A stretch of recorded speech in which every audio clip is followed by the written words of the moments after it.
Hi all welcome back to my channel. எல்லாரும் எப்படி இருக்கீங்க? நான் நல்லா இருக்கேன், நீங்களும் நல்லா இருக்கீங்கன்னு சொல்லிட்டு நான் ரொம்பவே நம்புகிறேன். இந்த லாங் வீடியோ வந்து நான் ஃப்ரைடே எடுத்ததாங்க. மார்னிங் எழுந்ததும் ஷவன் குட்டிக்கு வந்து லஞ்சு அண்டு வந்து பிரேக்ஃபாஸ்ட் அப்புறம் ஸ்நாக்ஸ் எல்லாம் வந்து பேக் பண்ணலாம்னு சொல்லிட்டு எல்லாமே வந்து அரிபரியாக தான் செஞ்சுட்டு இருந்தேன். என்னடா டெய்லி வந்து இவங்க ரொம்ப ஃபாஸ்ட்டாக தான் செய்கிறாங்கன்னு சொல்கிறாங்களே நினைக்காதீங்க. எனக்கு வந்து குட்டி பையன் இருக்கிறதால நான் தூங்குற டைம் தான் அவனும் தூங்குவான். பட் வந்து அவன் கூடவே நான் படுத்துட்டு இருப்பேன். எழுந்து வந்துட்டுன்னா அவன் கரெக்டாக கண்டுபிடிச்சிருவான். சரி அவனை தூங்க வச்சுட்டு வெளியே வரலான்னு பார்ப்பேனா, பட் வந்து நானே சடனாக தூங்கிட்டு இருப்பேன். அதனால தான் நான் லேட்டாக எழுந்துப்பேன். சம்டைம்ஸ் மார்னிங் டிஃபனுக்கு வந்து தக்காளி பொங்கல் செய்யலாம் சொல்லிட்டு தான் நைட்டே பிளான் பண்ணி வச்சுருந்தேன். ஏன்னா ரொம்ப நாள் ஆச்சு இதை செஞ்சு. சரி ஓகேன்னு சொல்லிட்டு 2 தக்காளி கிரைண்ட் பண்ணி எடுத்துகிட்டு வந்துட்டேன் மிக்சியில். குக்கரில் லைட்டாக ஆயில் சேர்த்துட்டு அதுக்கப்புறம் டொமேட்டோவை சேர்த்து ஒரு 2 மினிட்ஸ் நல்லா அந்த பச்சை வாசனை போகிற வரை நல்லா வந்து குக் பண்ண பிறகு அதுக்கப்புறம் வந்து பாசிப்பருப்பும் பச்சரிசியும் நல்லா அலசி வச்சுருந்தேன். அதை எடுத்து அதில் சேர்த்துட்டு கொஞ்சமாக தண்ணி ஆட் பண்ணிவிட்டு பெருங்காயத்தூள் சால்ட் ஆட் பண்ணிவிட்டு அதுக்கப்புறம் ஒரு 5 விசில் வர வரையும் வெயிட் பண்ணலாம் சொல்லிட்டு குக்கர் க்ளோஸ் பண்ணி வச்சுட்டேன். நிறைய விதமாக வந்து தக்காளி தொக்கு எக்கு தொக்கெல்லாம் செய்வோம். பட் இந்த மாதிரி ஒன் டைம் ட்ரை பண்ணி பாருங்கள். டேஸ்ட்டும் அல்டிமேட்டாக இருக்கும். உங்கள் கிட்ஸ்க்கும் ரொம்ப டிஃப்ரெண்ட்டாக இருக்கும். அது என்ன ரைஸ்னே கண்டே பிடிக்க முடியாது. அந்த மாதிரி தான் ஒரு சூப்பரான ரைஸ். ஃபஸ்ட்டு வந்து ஒரு பேன் வச்சுட்டு அதுக்கப்புறம் ஆயில் ஊற்றிட்டு தக்காளியை 2ஆக கட் பண்ணி சேர்த்துக்கோங்க. அது கொஞ்சம் நல்லா குக் பண்ண ஒரு ஸ்டேஜ் வந்த பிறகு குட்டி குட்டியாக கட் பண்ண வெங்காயம் பூண்டு ஆட் பண்ணிவிட்டு நல்லா மிக்ஸ் பண்ணிக்கோங்க. ஒரு 2 மினிட்ஸ் நல்லா குக் ஆன பிறகு இப்போ வந்து தேவையான மசாலா நீங்கள் சேர்த்துக்கோங்க. நான் கரம் மசாலா, மிளகுத்தூள், அதுக்கப்புறம் வந்து வீட்டில் இருந்த மிளகாத்தூள் தான் சேர்த்துக்கிட்டேன். ரொம்பவே டேஸ்ட்டாக இருந்தது. நான் வந்து 2 எக்கை வந்து நல்லா உடச்சி ஊற்றி நல்லா மிக்ஸ் பண்ணிக்கிட்டேன். இந்த மாதிரி செஞ்சு கொடுங்க, ரொம்பவே சூப்பராக இருக்கும். நான் வந்து பிரியாணி அரிசி எடுத்ததால் அதில் சாதம் சூப்பராக இருந்தது. ரைஸ் நல்லா ஆறின பிறகு அதுக்கப்புறம் எக்கு தொக்குல சேர்த்து நல்லா மிக்ஸ் பண்ணி விட்டேன். இந்த மாதிரி உங்கள் குட்டீஸ்க்கு நீங்கள் செஞ்சு கொடுத்தீங்கன்னா அவங்க நல்லா விரும்பி சாப்பிடுவாங்க. கண்டிப்பாக ட்ரை பண்ணி பாருங்கள். எப்படி இருக்குன்னு சொல்லிட்டு கமெண்ட்டில் சொல்லுங்கள். பொங்கல் வந்து நல்லா குக் ஆகிடுச்சு. பொங்கலுக்கு ஒரு தாளிப்பு போட்டுடலான்னு சொல்லிட்டு நான் ஃபுல்லாக எப்போவுமே வந்து நெய்யில் தான் செய்வேன்.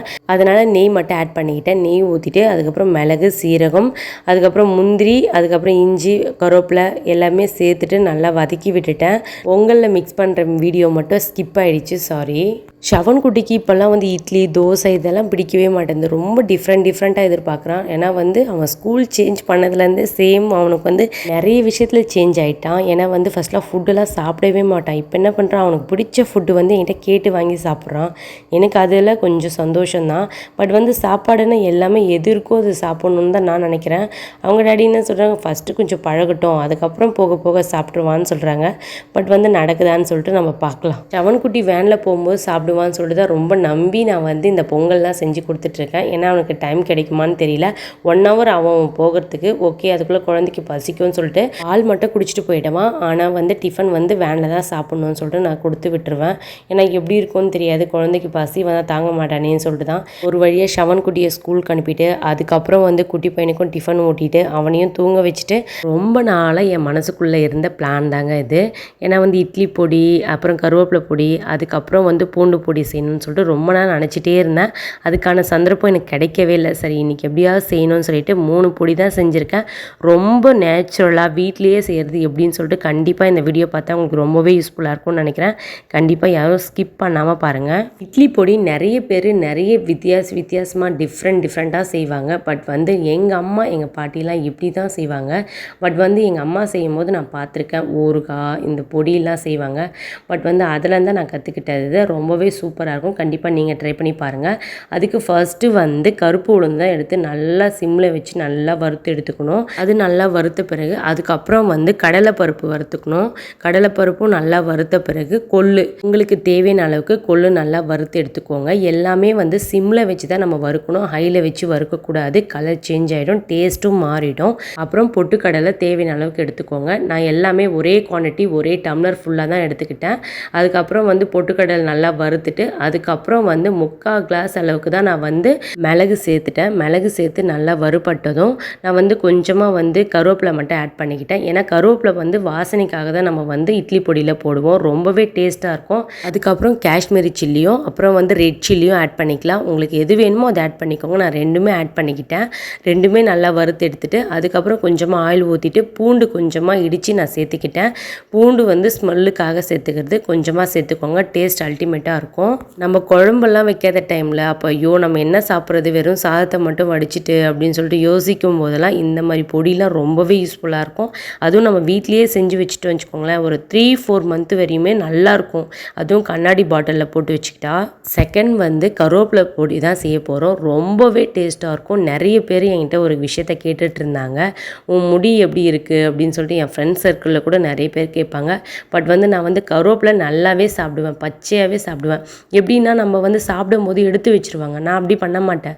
அது சாப்பாடோடையே நான் பிசைஞ்சு சாப்பிடுவேன். கொத்தமல்லி சாப்பிட்றனோ இல்லையோ கருவேப்பிலை நான் நல்லாவே சாப்பிடுவேன். முடிக்கு அவ்வளோ நல்லது.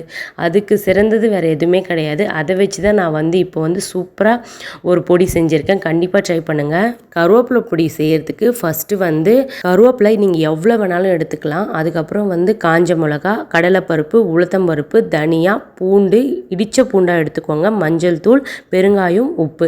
இது மட்டும்தான் வந்து கருவேப்பிலை பொடிக்கு தேவையானது. ரொம்பவே சூப்பராக இருக்கும். நீங்கள் எதுவுமே கடையில் போய் வாங்க வேண்டியதே இல்லைங்க. எல்லாமே நம்ம கையில் தான் இருக்குது. நமக்கு தெரியாது என்ன இருக்குது. ஒன் டைம் பண்ணால் நெக்ஸ்ட் டைம் நமக்கே அது ஈஸியாக வந்துடும். நீங்கள் ஒன் டைம் மட்டும் இந்த கருவேப்பிலை பொடி செஞ்சு சாப்பிட்டு பாருங்கள். நீங்களே வீட்டில் அப்பப்போ செஞ்சு சாப்பிடுவீங்க. அவ்வளோ டேஸ்ட்டாக இருக்கும். குழந்தைங்களுக்கும் கொடுக்கலாம், லஞ்ச் பாக்ஸுக்கும் கொடுத்து விடலாம். இதில் நான் என்னென்ன பொருள் போட்டிருக்கேன்னு சொல்லிட்டு எல்லாமே வந்து டிஸ்கிரிப்ஷனில் நான் கொடுக்குறேன். கண்டிப்பாக நீங்கள் செக் பண்ணி பாருங்கள். உங்களுக்கு ரொம்பவே யூஸ்ஃபுல்லாக இருக்கும். பட் வந்து அளவு வந்து நீங்கள் தேவையான அளவுக்கு நீங்கள் எடுத்துக்கோங்க. நான் வந்து ஒரு டம்ளர் அளவுக்கு தான் மெஷர்மெண்ட் எடுத்திருந்தேன். ஸோ வந்து அதை வச்சு தான் நான் எல்லாமே சொல்ல முடியும். தேர்ட் ஒன் வந்து பூண்டு பொடி தாங்க. ஐயோ இதுலேயே இருக்கிறது இதாங்க அல்டிமேட்டு. சத்தியமாக சொல்கிறேன், நான் எந்த அளவுக்கு அவுட்புட் வரும் நான் நினைக்கவே இல்லை. அவ்வளோ டேஸ்ட்டாக இருந்ததுங்க. அதுக்கு வந்து ஃபஸ்ட்டு வந்து உளுந்து எடுத்து நல்லா வறுத்து எடுத்துக்கிட்டேன். நெக்ஸ்ட்டு வந்து கடலைப்பருப்பு நல்லா வறுத்து எடுத்துக்கிட்டேன். எல்லாமே வந்து நான் சிம்மில் தான் வறுத்து எடுத்தேன். அதுக்கப்புறம் வந்து பொட்டுக்கடலை நல்லா வறுத்துக்கிட்டேன். வெள்ளை எள்ளு இருக்குல்ல, வெள்ளை எள்ளு வந்து அதையும் சேர்த்துக்கோங்க. ரொம்பவே டேஸ்ட்டாக இருக்கும். எல்லாமே வந்து நான் சிம்மில் தான் வறுத்து எடுத்துக்கிட்டேன். அப்புறம் குப்பரை தேங்காய் இருக்குல்ல, அதை வந்து நான் என்ன பண்ணேன், வீட்டில் இருந்து ஸோ வந்து அதெல்லாம் கட் பண்ணிவிட்டு அதை அப்படியே மிக்ஸி ஜாரில் போட்டு நல்லா துருவி எடுத்துக்கிட்டேன். இதுக்கு ஹைலைட்டே அது தாங்க. ரொம்ப நல்லாயிருக்கும். கண்டிப்பாக குப்பரை தேங்காயும் கண்டிப்பாக சேர்த்துக்கோங்க. அதுக்கப்புறம் லைட்டாக வந்து நாட்டு சர்க்கரை சேர்த்துக்கோங்க, அது வந்து டேஸ்ட்டுக்காக. அதுக்கப்புறம் மிளகா, அதுக்கப்புறம் வந்து கருவேப்பிலை லைட்டாக. இது தாங்க இதுக்கு தேவையான திங்ஸ். ரொம்பவே அல்டிமேட்டாக இருக்கும். கண்டிப்பாக இதை நீங்கள் செஞ்சு பாருங்கள். பூண்டு பொடி அவ்வளோ டேஸ்ட்டாக இருந்தது. நான் தட்டில் போட்டு சாப்பாடே சாப்பிட்டேன். அவ்வளோ டேஸ்ட்டாக இருந்தது. கொஞ்சம் நெய் இருந்தால் போதுங்க அதுக்கு.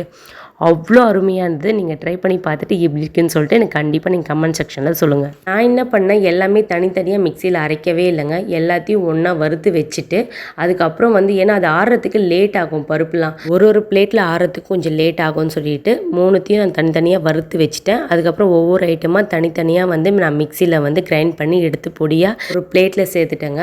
ஆறின பிறகு அதுக்கப்புறம் தான் வந்து கண்ணாடி பவுலில் நான் எடுத்து வச்சேன். ரொம்பவே சூப்பராக இருந்தது. என்கிட்ட வந்து கண்ணாடி பவுல் இருந்தது, பட் வந்து ஸ்டோர் பண்ணுற மாதிரி இல்லை. சரி வாங்கி நம்ம யூஸ் பண்ணிக்கலாம் நாளைக்கு கடைக்கு போய் அப்படின்னு சொல்லிட்டு தான் நான் வந்து அப்படியே க்ளோஸ் பண்ணி வச்சுட்டேன்.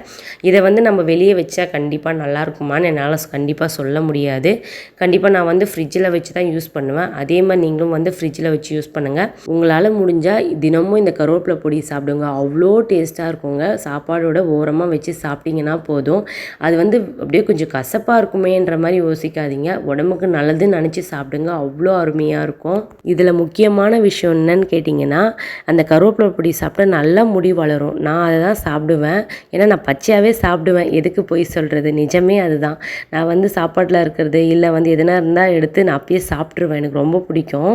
என்னோடய ஹஸ்பண்டுக்கு வந்து பொடி ஐட்டம்ஸ்லாம் ரொம்ப பிடிக்கும். எப்போ பாரு கடையில் வாங்குவார். சம்டைம்ஸ் வீட்டில் இல்லைனா அந்த டைமில் நான் சொல்லுவேன், நானே செஞ்சு தரேன் விடுங்க அப்படின்னா, நீ எப்போ செஞ்சு தரது, இன்னும் செய்யவே இல்லையே அப்படின்னு சொல்லுவாங்க.